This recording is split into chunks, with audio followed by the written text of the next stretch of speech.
A Clockwork Orange.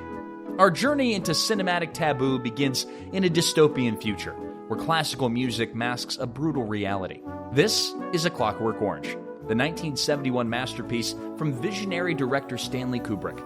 Based on Anthony Burgess's chilling novel, the film thrust viewers into a world of juvenile delinquency, where gangs like the Droogs roam free, engaging in acts of ultra-violence and depravity.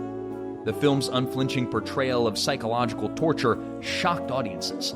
It wasn't just the violence itself, though, but Kubrick's cold, detached style that amplified the horror. Deemed too extreme for British audiences, the film was pulled from theaters at Kubrick's own request after threats were made against his family. The controversy cemented the film's status as a cultural lightning rod, a stark warning about unchecked youth and societal decay. Number 10. The Exorcist. In 1973, a different kind of horror gripped audiences worldwide. The Exorcist, directed by William Friedkin, wasn't about mass killers or gore. It tapped into our deepest fears. The unknown, the demonic, the potential for evil to lurk within. The story of Reagan, a young girl possessed by a malevolent entity. Audiences fainted, they walked out, and reported experiencing nightmares and psychological distress. The film's power lay in its raw, visceral depiction of possession, from Reagan's blasphemous outbursts to the unsettling physical transformation that she goes through. The Exorcist felt terrifyingly real. Banned in several countries, including the UK and Ireland, the film became synonymous with cinematic terror. But beyond the screams and special effects, The Exorcist sparked a debate about faith, doubt, and the thin veil that separates our world from the darkness that lies beyond. Number 9. The Texas Chainsaw Massacre. Forget polished slashers and supernatural scares, this is primal fear. This is The Chainsaw Massacre, a film that ripped through the fabric of horror and sewed it back together with the sinew of nightmares. Released in 1974, this wasn't just a movie, it was a cultural hand grenade.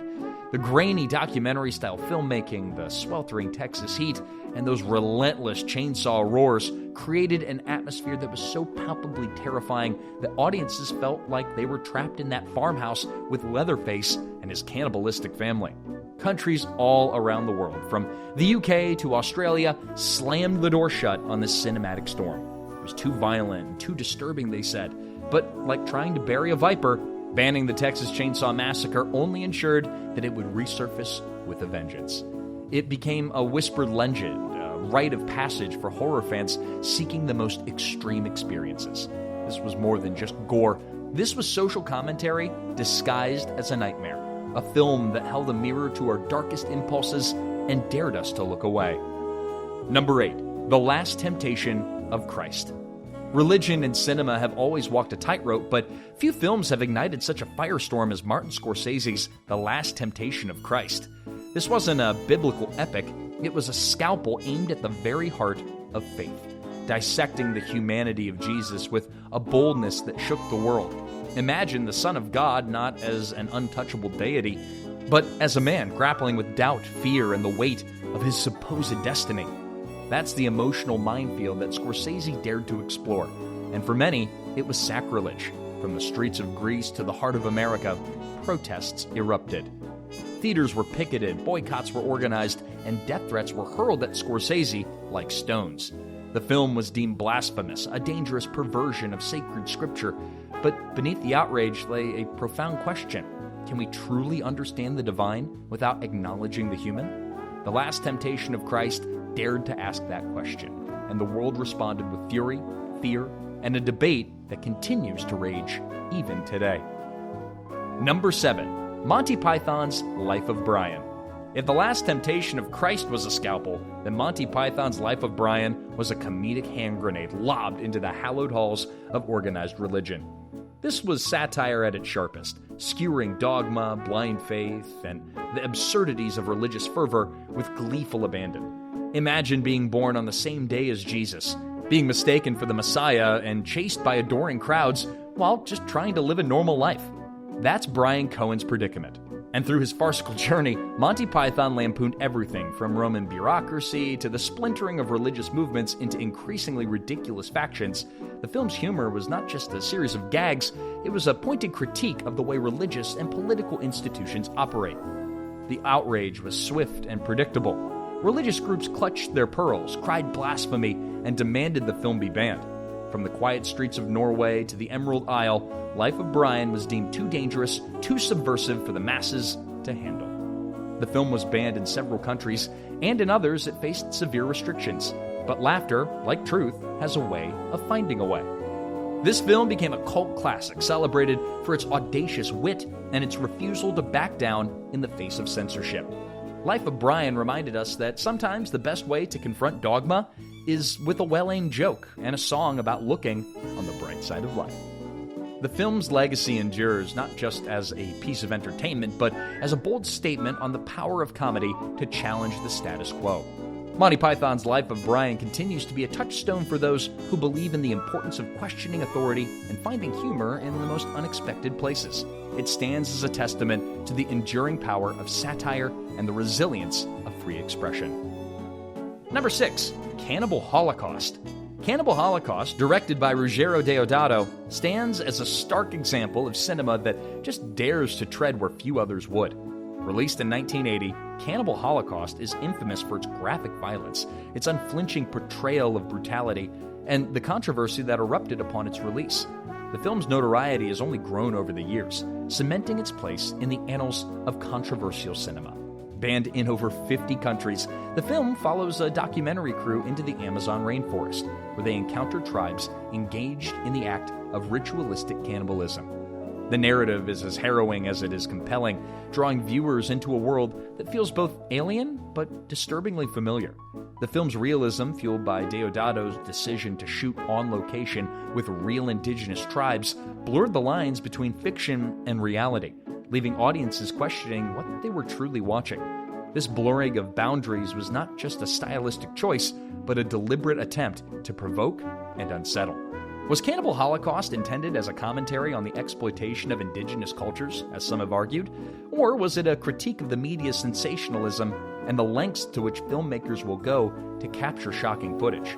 Or maybe was this just an exercise in exploitation itself, a cynical attempt to shock and disgust audiences under the guise of social commentary? The film's graphic content and ethical ambiguities makes it a subject of endless debate. These questions continue to be debated to this day.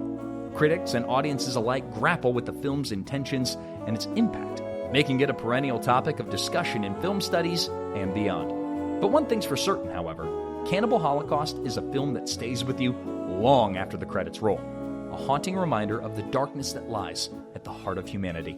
It challenges us to look into the abyss and confront the unsettling truths about ourselves and the world that we live in. Number 5. Natural-Born Killers. In 1994, Oliver Stone, a director known for his unflinching portrayals of violence in films like Platoon and JFK, unleashed natural-born killers upon the world. This film was unlike anything audiences had seen before, pushing the boundaries of cinematic storytelling and visual style. A hyper-stylized, ultra-violent whirlwind of a film, Natural-Born Killers follows Mickey and Mallory Knox, a pair of lovers on a cross-country killing spree. Their every gruesome act amplified by a media obsessed with their every move. The film's narrative is a chaotic blend of romance and brutality, making it a unique commentary on the nature of fame and infamy. Woody Harrelson and Juliette Lewis deliver electrifying performances as the murderous duo, where their love for each other is as palpable as their bloodlust. Their chemistry on screen is undeniable, creating a disturbing yet fascinating dynamic that keeps viewers on the edge of their seats. Stone's direction is frantic, disorienting, and a deliberate assault on the senses, meant to mirror the media saturation and desensitization to violence that the film critiques. His use of rapid cuts, mixed media, and surreal imagery creates a disorienting experience that forces the audience to confront the chaos head-on. The result is a film that is both exhilarating and repulsive, a cinematic roller coaster ride through the darkest corners of the American psyche. It challenges viewers to question their own perceptions of violence and the media's role in shaping those perceptions. Natural-Born Killers sparked immediate controversy upon its release, with many criticizing its graphic violence and questioning whether the film glorified the very acts it sought to condemn. The debate was intense, with some seeing the film as a necessary critique of societal issues, while others viewed it as irresponsible and dangerous. The film's release coincided with a string of real-life crimes inspired by Mickey and Mallory, further fueling the debate surrounding the film's message and impact.